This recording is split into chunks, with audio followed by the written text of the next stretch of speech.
بسم اللہ الرحمن الرحیم۔ میرے پیارے دوستو، اللہ تعالیٰ نے رسول پاک محمد صلی اللہ علیہ وسلم کی سیرت کو تمام مسلمانوں کے لیے ایک بہترین نمونہ قرار دیا ہے۔ لقد کان لکم فی رسول اللہ اسوۃ حسنہ۔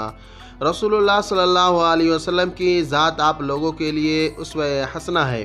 اس دنیا کی تاریخ میں حضرت محمد صلی اللہ علیہ وسلم کی ذات، ان کا عمل، ان کا اخلاق، ان کی پوری زندگی ایک آئیڈیل زندگی نظر آتی ہے جو ہر لحاظ سے مکمل اور جامع ہے۔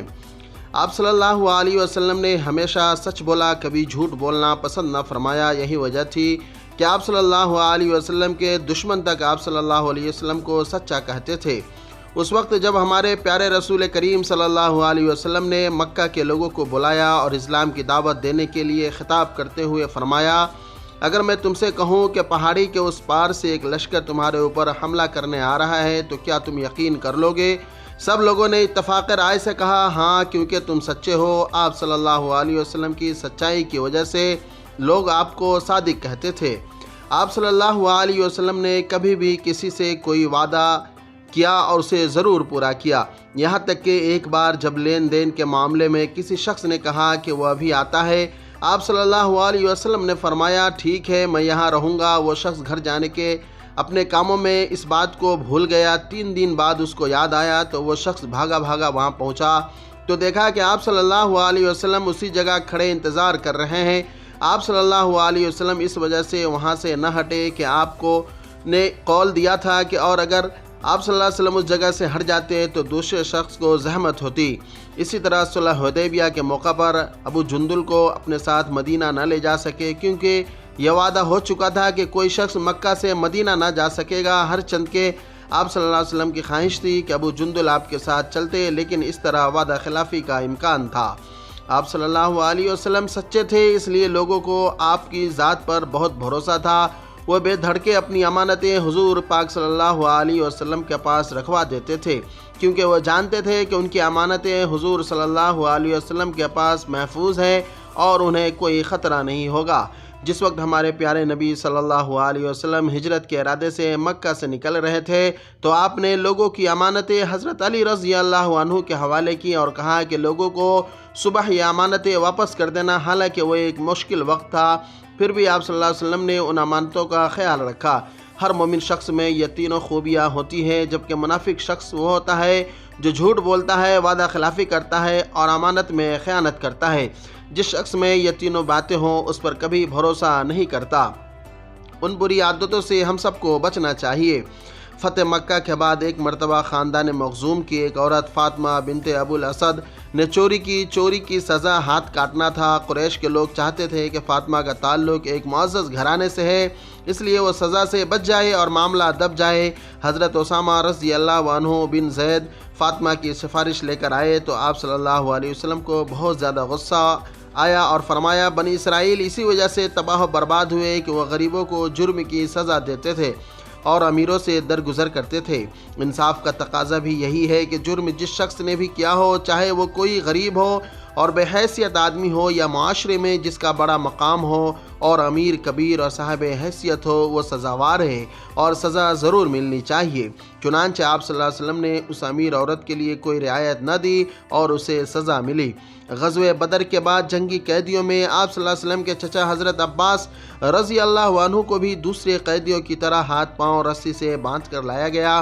حضرت عباس رضی اللہ عنہ نے ایسی صعوبت کبھی نہ اٹھائی تھی۔ وہ تکلیف کی شدت سے کراہنے لگے۔ حضور صلی اللہ علیہ وسلم کی آواز سن کر بے چین ہو گئے۔ صحابہ کرام آپ صلی اللہ علیہ وسلم کی بے قراری کی وجہ سمجھ گئے اور انہوں نے کہا عباس کی رسیاں ڈھیلی کر دی جائے۔ آپ نے جواباً فرمایا یا تو سب قیدیوں کی رسیاں ڈھیلی کر دی جائے یا سب کے ساتھ ان کو بھی اسی حال میں رہنے دیا جائے، کیونکہ یہی انصاف کا تقاضا تھا۔ غزوہ بدر کے موقع پر حضرت صلی اللہ علیہ وسلم نے لشکر اسلام کی سب بندی فرمائی۔ آپ کے ہاتھ میں ایک پتلی سی چھڑی تھی۔ آپ نے ایک انصاری کے پیٹ پر چھڑی لگا کر فرمایا برابر ہو جاؤ۔ انصاری نے کہا یا رسول اللہ، مجھے اس چھڑی سے سخت تکلیف ہوئی ہے، آپ پیغمبر عدل و انصاف ہے، میں تو اس کا بدلہ ضرور لوں گا۔ نبی رحمت صلی اللہ علیہ وسلم نے فرمایا ٹھیک ہے، اور فوراً اپنا کرتا اوپر اٹھایا۔ انصاری نے حضور صلی اللہ علیہ وسلم کے پیٹ مبارک کو چوم لیا۔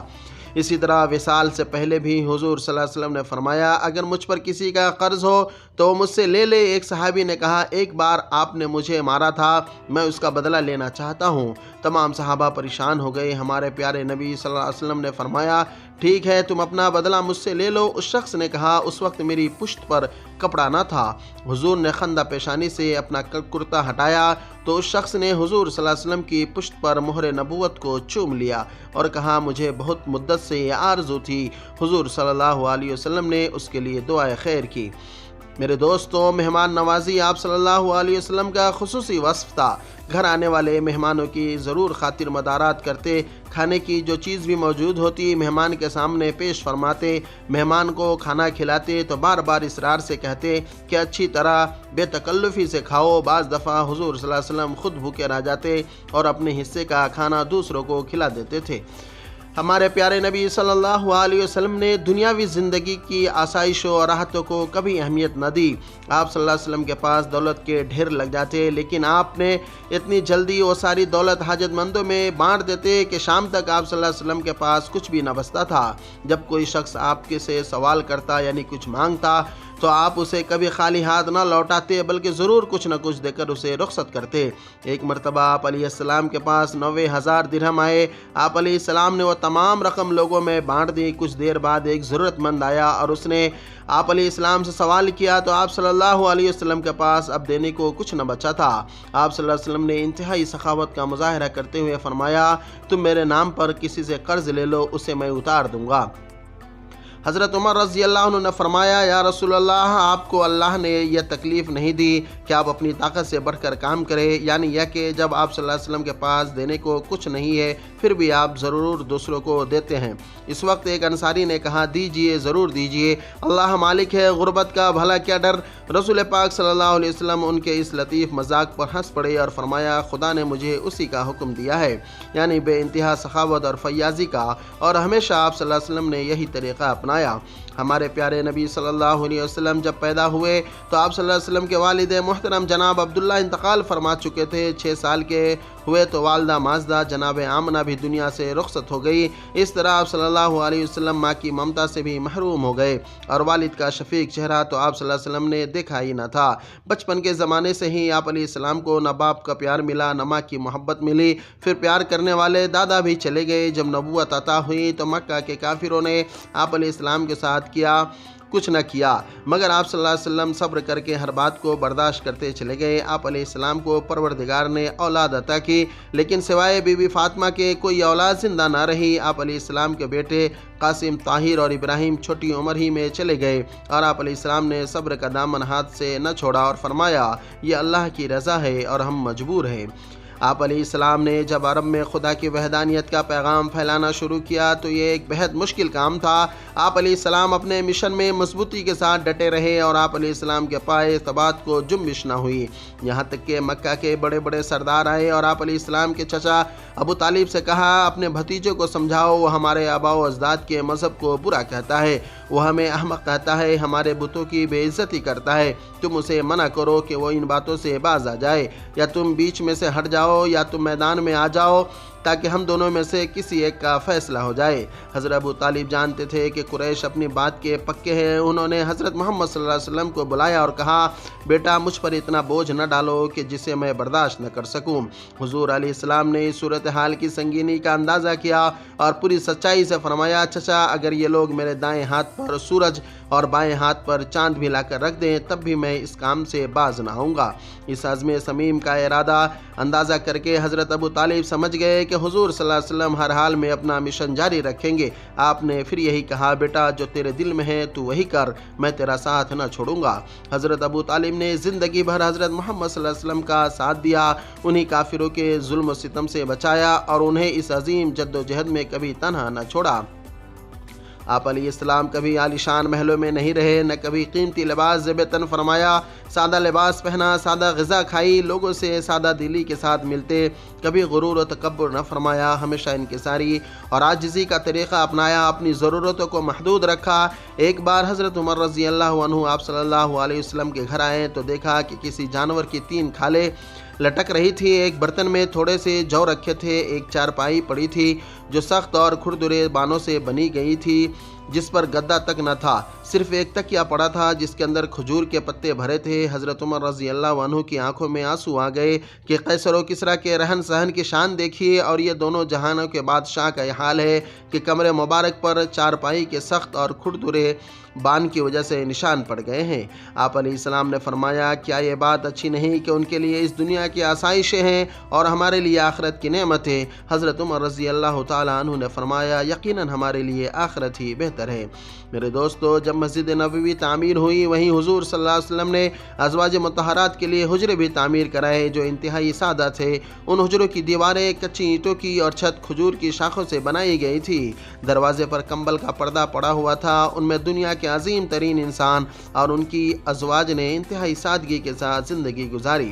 میرے دوستو، ایک بار حضور پاک صلی اللہ علیہ وسلم کے سامنے ایک مرا ہوا بکری کا بچہ پڑا تھا۔ آپ علیہ السلام نے صحابہ سے پوچھا، تم میں سے کوئی اسے لینا پسند کرے گا؟ سب نے انکار کیا کہ یہ بھلا کس کام کا؟ آپ علیہ السلام نے فرمایا، دنیا کا بھی یہی حال ہے، یہی معاملہ ہے۔ دنیا اور اس کی زندگی کی حیثیت ایک مرے ہوئے جانور سے زیادہ نہیں ہے۔